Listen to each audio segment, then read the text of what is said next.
what to do when their child knows letter sounds, they know enough to read some of their first words, but they're just not able to blend those words together. What do they do to get their child to blend those words together? And sometimes the answer might be just to take a step back, but I do have some great strategies and I'm going to share those with you today. But before I do, I want to encourage you, if this information is helpful to you and you find that this is informative, give a like and also share and subscribe, because I have so much free learning coming out each week for your Learning Little, absolutely free, based in research, with lots of fun with a real person.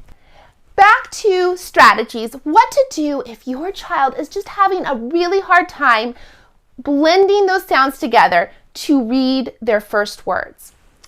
What I tell parents is sometimes the best thing to do, and I just mentioned it at the beginning, is to take a step back, take a couple days, reset. We really want to make sure that we're making this a positive experience for kids. We don't want them to have negative connections to learning to read. And, children are very in tune to unspoken dialogue. Those are things that we may not say with words, but they pick it up. So that is my first caution and encouragement. Don't be afraid to take a step back for a couple days or even a little bit longer. Again, I shared this in another video, but the developmental range of learning to read can go anywhere from age 3 all the way to age 7. In fact, we really don't look at most learning disabilities as being a part of the picture until about age 8. There are exceptions to that rule, but in general, it is a guideline. So if you have a child that is having trouble blending those words together, one thing that you can do is you can go back to just 2 sound words. And I talk about that in another video. But if you want to really tackle those 3 sound words, there's 2 things I encourage you to do. The first thing is to really focus just on those first 2 sounds. So z, ah, za, za, and then say that third sound, p, zap, zap. And that will start to get them smoothly blending and connecting those sounds, but just focusing on the first 2.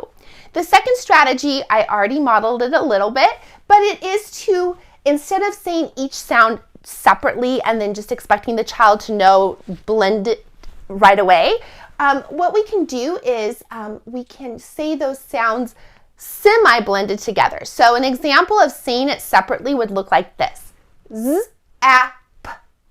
All right? Which is a typical starting point, and there's nothing wrong with that. But it can be very helpful for a child who is having trouble connecting that to go ahead and sing it and stretch it. So we might do zap and then say it faster. Zap. And when we stretch and we sing it, we are giving them more time to process, especially that tricky medial or middle vowel. And this can help just make it a little funner too while you're at it. Well, with that, I'll see you next time when I teach to your child's super learning powers, one child at a time.